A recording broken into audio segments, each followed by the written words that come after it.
Starting the video off at Ace Hardware. I didn't even know there was Ace Hardware in Florida, but got my friend John behind the camera here, and I guess it was 10 minutes away. I drove, like last month, I drove around for an hour looking for a hardware store, and it was 10 minutes away from my shop. The more you know. Anyways, we're gonna be putting the 5-speed on the Sunny. And if you guys didn't watch yesterday's video, you should definitely go check it out right now, because I kind of explain everything that we're going to be doing, and we're going to try to get this done as quick as possible. But when I was taking the OS Geiken clutch off, this was what was holding the pressure plate on, and a couple of these stripped, and I was just like, I don't want to mess with these anymore. So we just went to Ace Hardware real quick. We got these. I don't really like, I kind of like these better because it actually has a machined washer. And to be honest, I don't really like messing with Allen keys because they break. I don't know if I'm the asshole or the Allen key's an asshole. The Allen key's the asshole. You know? I broke 3 of them. They strip. It just happens. It's because I have the round heads. The round head Allen keys. With the flight, yeah. Let's get out of here. All right, so we're back at the shop looking at this Butte. We're gonna go ahead, we're gonna raise the car up, figure out what we need to take off to get that 6-speed transmission off. And if you guys are interested in the E36 or the Evo, hit up this man right here. How many people are you talking to right now? At least 8. Yeah, at least 8. Hopefully one of them are serious. Yeah.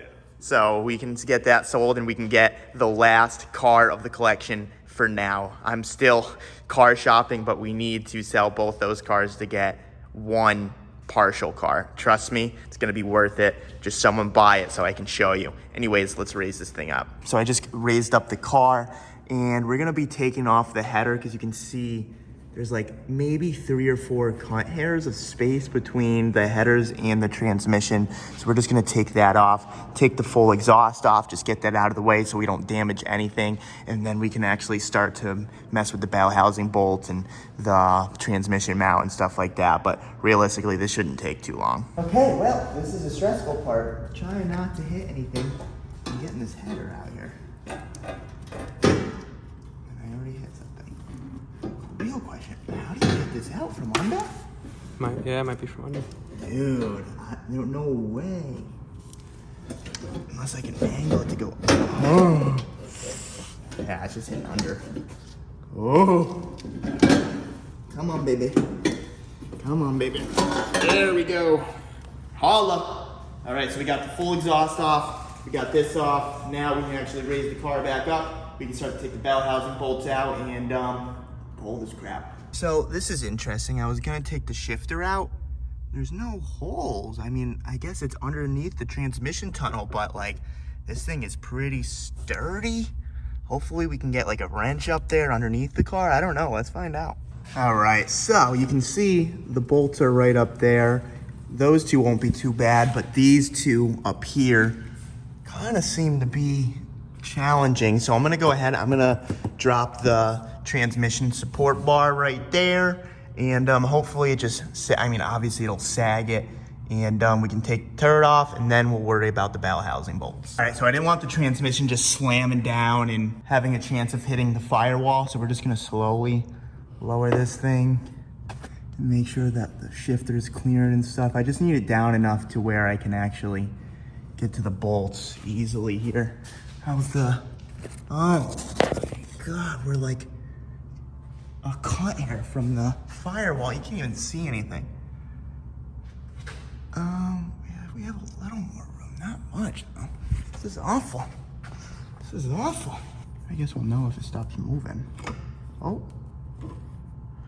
Okay, let's just leave it there. I can finagle that, but if I finagle it, that's not even gonna help me, because if this is off, it's not gonna fit through that turret. It's not gonna fit through that circle. It's a fucking square. It's a rectangle. Look at that. It's a rectangle. All right, back to the drawing board. All right, guys, so I have some bad news. You actually can't pull this transmission without pulling or dropping the whole subframe, just because, one, these bolts are way longer than the distance it's gonna take to get to the firewall, and you literally cannot get anything possible up on the top 2 bolts. So instead of like trying to jump the gun, rushing for like videos or trying to do that, I'm just gonna take a step back real quick. I'm gonna wait until tomorrow morning. I'm gonna call a couple Driveshaft shops because the only reason why I didn't want to use the 6-speed was I just don't want this to take forever, because I'm pretty sure to get an S15 slip yoke, because this is a 6-speed, either an S14 or an S15 slip yoke, I'm pretty sure that's hard to get just because they never made any of these in the US. And like for a 5-speed, which is over there, it's a little different because the KA slip yoke works as well. But for this one, it's completely different. So I'm just gonna call it here. We're not gonna try to just go gung-ho, because if we pull the engine, we need to take the AC compressor off, we need to take the alternator off, we need to take the intake manifold entirely off, we need to literally unplug every single thing in the wiring harness, which honestly, it's not that big of a deal. But if we can just get this and run the 6-speed anyways, because regardless, I wanted the 6-speed in it indefinitely, then that just makes more sense. So we're just gonna pause it right here, and then I'm gonna catch up with you guys in the morning and see what we can do about this. It is the next day. We are at Driveshaft Power Incorporated. My researcher, which is Tommy, he told me that an IS300 slip yoke and RX8 slip yoke should work with the 6-speed. So honestly, we just brought the 6-speed here. I'm gonna tell him that information. Hopefully it fits if he has them. RX8 is a pretty common car in America, so we should be pretty good there. And if not, hopefully he can just kind of line something up with the transmission, and then I can shoot over back to the shop. He can tell me what I need to measure, all of that stuff, and he can make a drive shaft, and we don't have to do a bunch of work to have one less gear. That wouldn't be too smart, right? So let's get this in. All right, guys, so big come-ups right now. We got our slip yoke. This is just some Nissan, whatever. Dude, things are getting expensive. I don't know if you guys have seen plywood, but what was a single sheet of plywood? It was like $20 or $30, right? Yeah. It's like $70 right now for one It's insane. piece. This, they just told me this used to be $80, $130 over the course of 2 months. So start buying. Oh, maybe not stop buying, because everything's gonna crash eventually, other than AMC. I hope AMC doesn't crash, because I don't pay the M2 off. Anyways, let's get back to the shop. He told us everything that we need to measure. We got John, he's the artist, so if it's wrong, we sue John. All right, guys, so although we just took a 6-speed, I just want to double check, make sure that this is gonna fit before we go through all of this. And survey says it fits like a glove, baby. This is good to go. So now, we just gotta draw some measurements and do all that fancy stuff. We're gonna do all that, and then I'll show ya. All right, guys, so this is pretty much what we had to work with. We had to measure from the output shaft to the front of the diff flange, and we ended up getting 40 inches. And he said another way to do it is put the slip yoke inside of the rear end of the transmission, add an inch, like push it out an inch, and then do that measurement. We got 35 3/4. And as far as the rear diff flange, he just had to measure all of that, because he's gonna have to find this and source this, and we just need to get exact measurements, and I think we did a pretty good job on that. So we're gonna go back to the Driveshaft shop and give him this, and hopefully he doesn't call us an asshole. Let's hope for the best. All right, guys, so I am super pumped right now. We got the slip yoke. They have the right flange. It's in Atlanta. It's gonna be here on Monday, and the drive shaft should be completely done by the end of next week, which is fine because I actually have to go out of town Sunday or Monday morning, because we have to deliver those 2 cars, the V-Spec and the 2-Berry. So we're gonna be doing that. So I'm happy, because usually what I do is like with YouTube and stuff, I'm always thinking about like daily content. So I'm like, yeah, let's just pull this engine, let's do the 5-speed. And when reality, we're just taking away a gear, giving it ourselves so much extra work, and I have to do so much things before Sunday and Monday. Like we have a drift event tomorrow. I have to load those cars. I have to take those seats out because those seats sold. I gotta pack some things, ship some things. We still gotta do the relay and the damn ricer. And there's just a lot of things. I'm happy that we actually took a second and sat back and just went to the Driveshaft shop, and we got that drive shaft made. And the Sunny, she's coming quick. Okay, so here we are. Need to put a jump pack to the battery, but you're scared of some flies? Dude, they're wasps. Just go. Why don't you go? Dude. Jump pack's right there. It's your trainer. Just see what happens. Just touch one. Just see what happens. You know? Just touch one, dude. There's like literally 50 things How do you swarming start around the this battery. thing? So, Just put it on. All right, so I'm gonna piss him off. If you start running, you're a bitch. Dude. Yeah, you gotta hold it, and then I'm gonna grab the Dude. controller. Dude. I know it's broken. You have to hold it on the negative, and then I'll go. Yeah, but it doesn't clamp. Just go, dude. We're wasting time. You're such a dick. Hurry up, Dude. dude. They're little Are you flies. Worth it? Are you worth it? Yeah, gotcha force, dude. Gotcha for it. If you guys are OG GameCubers, gotcha force. Throw it down in the comments if you know what that is. Come on, Matt, get it. Get it. Dude, you're not even getting bit. Oh yeah, no, it's not that I'm getting bit. Oh, that was a big one. Thank you. Dude, Here, I'm gonna grab the controller. We're all hooked up. Sadly, Matt didn't get stung or anything. I was really hoping for a good laugh, but Feel free to hang out with Chris Rudnik. He'll take you to really cool places. yeah, if you guys want to come get stung by some wasps, come hang out with me. But we got the trailer, so that's good. That's good, good, good. All right, guys, so you know me. I stole a whiteboard. I still haven't given it back, but I will one day.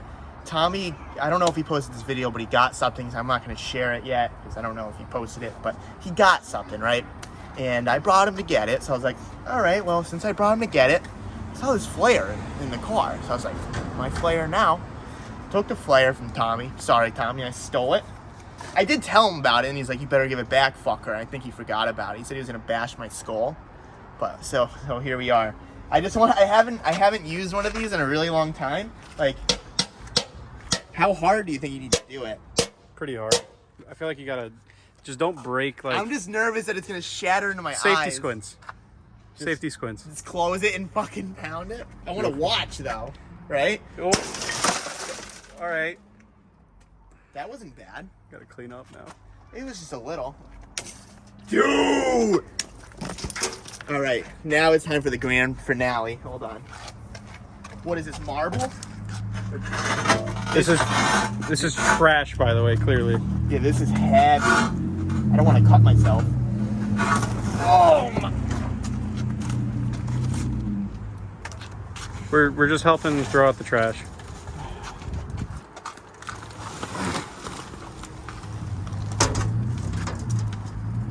Careful of that edge. Shit, I'm gonna have to lean into it. Just hop in the trash.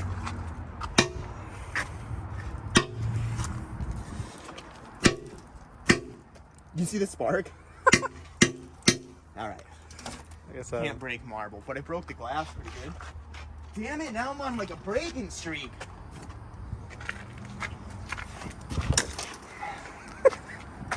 Alright, that's the end of this segment. Thanks. Couple days, my shop looks like an absolute disaster, but we just have all of the sunny parts right here, and obviously this car is like the first thing I want to get done, at least running at the very least. So I'm just gonna leave these things here. Like I said, I'm leaving Florida for a little bit. Oh yeah, we have some nice tires here too. All right, I was a little nervous that we weren't gonna have a ton. We have 2, 4, 6, 8, 10, because those are on the car already. 12, so we have 12 tires to burn. Not bad. And I have brand new 205s that I might just try to throw these on. Just don't really want to mess with these wheels myself, because if I ruin them, I'm pissed. But yeah, I can finally finish the relay in the Ricer. I got to do a couple things with the side skirts on that car, and then we're just going to load up these and just get ready for the drift event tomorrow, so we don't have to deal with any of that later tomorrow. All right, guys, so the 4-day relay has finally been done. I'm pretty stoked. Check this haggardness out. You ready for this? You ready? This is what I did this for. Yeah, I know you hear that, fan fucker. I know you hear that.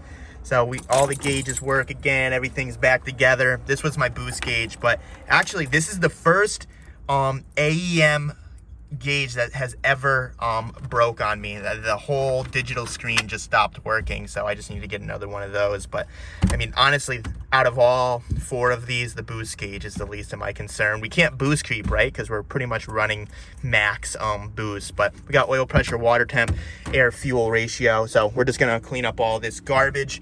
Matt, he did the side skirts over there like a good, what'd you say? I'm not Matt. I said Matt. Oh, I thought you were pointing your camera at me. No, I was zooming in on the side skirt, but that is ready to go as well. And we're just gonna load these up and just be ready. All right, ladies and gentlemen, well, the trailer is packed up, ready for the drift event tomorrow. We got the Hot Boy, we got the Ricer, we got all the wheels, and we are ready for takeoff. Alex is detailing Carlos's car. And the Sunny, she is going to remain on the lift. I'm a little upset because we didn't get like a ton done tonight, or this video. Honestly, my goal for this video was to get the 5-speed in, get the drive shaft in, get everything buttoned up for clutch wise, and at least we'd have a clutch pedal, we'd have all of that stuff, slave cylinder hooked up. But I think it's better to just take a step back. Maybe this video wasn't the most productive, but we got the drive shaft ordered. That's gonna be ready next week, and that's a big step for this car because now we are able to keep the 6-speed with the new custom drive shaft and all of that stuff. So come the end of next week when I get back from transporting all those cars and stuff like that, we can get right into work on this thing. We got the Maz work, valve cover bolts and hardware coming. And then really the most annoying thing is gonna be figuring out how to mount the condenser, the radiator, and things like that. For the most part, all of the wires are 90% hooked up. I gotta figure out how I wanna mount the battery in the back, and I gotta make sure all the gas lines and all of that stuff is good. But I'm hoping when we get back to the shop and stuff that we can really see this thing driving pretty soon, and I'm pretty confident that we can do that. And I'm really stoked that we're actually able to keep the 6-speed as well. So, oh yeah, I'm not great with this whole tire machine. Dude, how hard was that, Alex? Dude, me and you've done some tires. We've done some tires, and like tires like this is super easy. Normal rims are super easy, but when you get a hard sidewall like this, dude, I don't know. I can't do it. So we've tried for like literally 20 minutes, and this is as far as we got. So I'm not gonna try to damage the barrel or anything. You can see I got a little nick right there, and I'm pissed about it because the stupid metal thing started dragging off the thing and slant. I don't want to talk about it. We still have the whiteboard sue me. If you guys like this video, give it a thumbs up. If you guys want to subscribe for more, and I will see you guys tomorrow with the drift event. Hopefully the Ricer is good. I mean, we got the link, we got the LS coil packs, we got all of these things that hopefully make it reliable. I don't want to say. Alex ain't gonna be there, so that's good. It's bad and it's good. Good because I always crash when he's with me. So we got the toggle switch. Hopefully it's gonna be good. I'll see you guys tomorrow. Peace out.